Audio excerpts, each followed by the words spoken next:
നമസ്കാരം. നാളെ പോളിംഗ് ബൂത്തിലേക്ക് പോകുന്ന വോട്ടർമാരോടാണ് ഒരു നേരിയ റിക്വസ്റ്റാണ്. ചില അപകടങ്ങൾ വരുന്നതിന് മുന്നോടിയായിട്ട് നമ്മൾ മുന്നറിയിപ്പ് കൊടുക്കുക എന്നുള്ളതാണ്. ആ അപകടം സംഭവിച്ചതിന് ശേഷം നമ്മൾ പറഞ്ഞിട്ട് ഞാൻ അന്നേ മനസ്സിൽ കരുതി എന്ന് കരുതിയിട്ട് കാര്യമില്ലല്ലോ. അതുകൊണ്ട് സമ്മതിദാന അവകാശം വിനിയോഗിക്കാൻ പോളിംഗ് ബൂത്തുകളിലേക്കും, അത് കേരളത്തിലെ 970 ഗ്രാമപഞ്ചായത്തുകളിലേക്കും ഒപ്പം തന്നെ 6 കോർപ്പറേഷനിലേക്കും 81 മുനിസിപ്പാലിറ്റിയിലേക്കും തങ്ങളുടെ വോട്ടവകാശം വിനിയോഗിക്കുമ്പോൾ ഒരു കാര്യം നിങ്ങൾ മനസ്സിൽ ഓർക്കുക. കേരളം എന്ന തുരുത്തിനെ ഒരിക്കലും മത അടിമകളുടെ കാൽച്ചുവട്ടിൽ കൊണ്ടുവന്ന് വയ്ക്കരുത്. പ്ലീസ്, ദയവായൊരു അഭ്യർത്ഥനയാണ്. അത് പറയാൻ കാരണം, നിങ്ങൾ ഈ നാട്ടിൽ വേണ്ട ഒരൊറ്റ കാര്യം മാത്രം ആലോചിച്ചാൽ മതി. ഈ നാട്ടിൽ വേണ്ടത് ഒരു രാജഭരണമല്ല. സവർണ തമ്പ്രാക്കന്മാർ ഭരിച്ചിരുന്ന കാലം പോയി കഴിഞ്ഞു. അതിനെ ഈ നാട്ടിൽ നിന്ന് നമ്മൾ തുടച്ചു മാറ്റാൻ വെറുതെ അവർ എല്ലാം ഇങ്ങ് അനുവദിച്ച് തന്നതല്ല. ഒരുപാട് മനുഷ്യരുടെ രക്തം ചിന്തിയതാണ്. ഒരുപാട് മനുഷ്യർ ആ പോരാട്ട വീഥികളിൽ അവരുടെ ജീവൻ ബലിയർപ്പിച്ചാണ് ഇന്ന് കാണുന്ന രീതിയിലെങ്കിലും ഈ നാട്ടിൽ മനുഷ്യർക്ക് കുറച്ച് സമാധാനവും സ്വസ്ഥവുമായി ജീവിക്കാൻ കഴിയുന്നത്. ആ നിലയ്ക്ക് കേരളത്തിൽ താമര എന്ന് പറയുന്ന ആ ദുരന്തം ദയവ് ചെയ്ത് നിങ്ങൾ ഒഴിവാക്കി നിർത്തണം. ഈ നാട്ടിൽ മറ്റു മനുഷ്യരെ വെറുക്കാൻ പഠിപ്പിക്കുന്ന രാഷ്ട്രീയം നമുക്ക് വേണ്ട. അത് നിങ്ങൾ ഒരു ഉറപ്പാക്കേണ്ട കാര്യമാണ്. നിങ്ങളെ നേരിട്ടോ അല്ലാതെയോ ഏതെങ്കിലും തരത്തിൽ നിങ്ങളുടെ ജീവിതത്തിലേക്ക് കടന്നു വരാത്ത മനുഷ്യരെ ഓരോ സംഭവവികാസങ്ങൾ ഉയർത്തിക്കാട്ടി ഇവർ നിങ്ങളുടെ ശത്രുക്കളാണെന്നുള്ള നിലയ്ക്ക് മതങ്ങളിൽ, അതായത് ഒരു മനുഷ്യൻ ഒരു മതത്തിൽ ജനിക്കുന്നത്, നിങ്ങൾ ഹിന്ദു ആണെങ്കിൽ നിങ്ങൾ വിചാരിച്ചിട്ടാ, അല്ലെങ്കിൽ മറ്റൊരാൾ മുസ്ലിം ആകുന്നത് അയാൾ വിചാരിച്ചിട്ടാ, മറ്റൊരാൾ ക്രിസ്ത്യാനി ആകുന്നത് അയാൾ വിചാരിച്ചിട്ടാ അല്ല. രണ്ടച്ഛനമ്മമാർ അവർ തമ്മിൽ ബന്ധപ്പെടുമ്പോഴുണ്ടാകുന്ന കുഞ്ഞ് ക്രിസ്ത്യാൻ ആണെങ്കിൽ നമ്മുടെ നാട്ടിലെ ഒരു കാര്യം വയലാർ എഴുതിയ വരികൾ വെച്ച്, ഈ മനുഷ്യനാണ് മതങ്ങളെ സൃഷ്ടിച്ചത്, മനുഷ്യൻ മതങ്ങളെ സൃഷ്ടിച്ചു, മതങ്ങൾ ദൈവങ്ങളെ സൃഷ്ടിച്ചു. അത് നിങ്ങളുടെ മനസ്സിൽ ഒന്ന് ചിന്തിക്കേണ്ട സമയമാണ്. കാര്യം നിങ്ങൾ ആലോചിക്കുക, ഈ മനുഷ്യന്റെ രൂപീകരണം എന്ന് പറഞ്ഞാൽ എങ്ങനെയാണ്? കാട്ടിനകത്താണ് ജീവിച്ചത്. നിങ്ങൾ ആലോചിക്കുക, വീടില്ല, കൂടില്ല, ഒന്നുമില്ല. ബാക്കിയുള്ള ജീവജാലങ്ങൾക്കൊപ്പം കാട്ടിൽ ജീവിച്ചിരുന്നവരാണ് ഈ പറയുന്ന മനുഷ്യർ. ആ മനുഷ്യരെയാണ് എന്താക്കി മാറ്റിയിരിക്കുന്നത്? ഇപ്പോൾ പല മതത്തിൻ്റെ കണ്ണികളിലാക്കി നിർത്തിയിരിക്കുന്നത്. അത് ആരുടെയോ താല്പര്യമാണ്. നിങ്ങൾ ആലോചിക്കുക, ആ കാലഘട്ടത്തിൽ ഉടുക്കാനും തിന്നാനും ഇല്ലാതിരുന്ന കാലഘട്ടത്തിൽ മനുഷ്യന് മതമില്ല, എല്ലാവരും ഏകോദര സഹോദരങ്ങളെ പോലെ കഴിഞ്ഞ കാലത്തിൽ നിന്ന് ഇന്നിപ്പോൾ സൗകര്യങ്ങളെല്ലാം കൂടിയപ്പോൾ ചിലർക്ക് നമ്മളെപ്പോലെ തന്നെ ചോരയും നീരും ചുവപ്പായിട്ടുള്ള മനുഷ്യർ മറ്റൊരു മതത്തിൽ, അതായത് ഈ നാട്ടിൽ മനുഷ്യനും ഒരു ജന്തുവാണ്. നിങ്ങൾ ആദ്യം മനസ്സിലാക്കുക. അതുകൊണ്ടാണല്ലോ മനുഷ്യരെ കാണുമ്പോൾ പുലി പിടിക്കുന്നത്.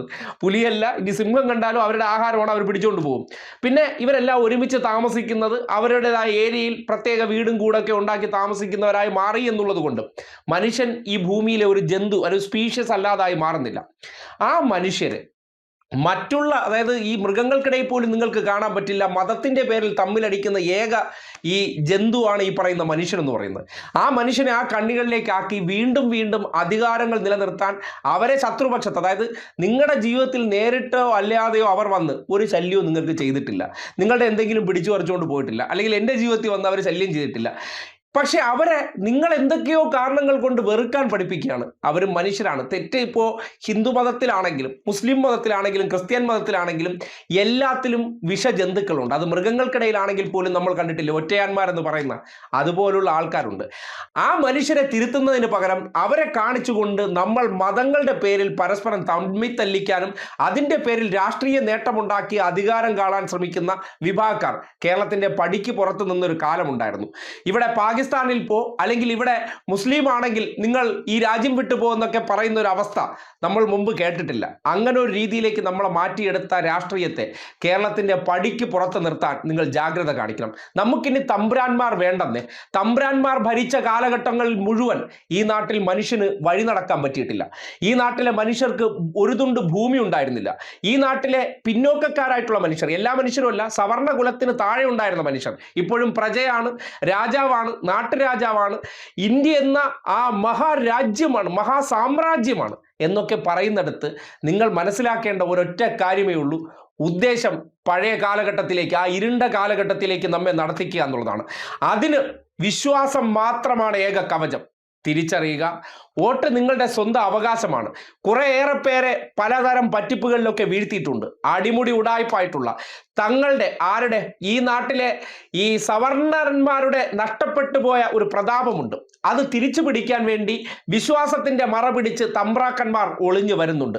ആ രാഷ്ട്രീയം ഇനി കേരളത്തിന് ആവശ്യമില്ല. ഈ നാടിൽ ഏറ്റവും ഭൂരിപക്ഷം പിന്നോക്കക്കാരാണ്. ആ മനുഷ്യരാണെങ്കിൽ അവർ തന്നെയാണ് ഇവിടെ ഏറ്റവും ഡൊമിനേഷനായിട്ട് നിൽക്കേണ്ടവർ, അല്ലെങ്കിൽ ഈക്വൽ ആയിട്ട് നിൽക്കേണ്ടവർ. ഞങ്ങളാണ് ഈ നാടിൻ്റെ മുൻപത്തെ ഞങ്ങളുടെ മുതുമുത്തശ്ശന്മാർ ഭരിച്ചിരുന്നതാണ്.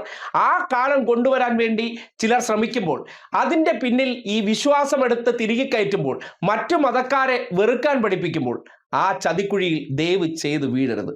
ഈ നാട് സമാധാനത്തിൻ്റെ ഒരു തുരുത്താണ്. തമ്മിലടികളോ കലാപങ്ങളോ ഇല്ലാത്ത ഒരു സമാധാന അന്തരീക്ഷമുള്ള ഒരു പ്രദേശമാണ്. ആ പ്രദേശത്തേക്ക് ഈ വിഷജന്തുക്കളെ കൂടുതൽ കയറ്റിവിട്ടാൽ ഈ നാടിലുണ്ടാകാൻ പോകുന്ന വിപത്തുകളെക്കുറിച്ച് നിങ്ങൾ തിരിച്ചറിയണം.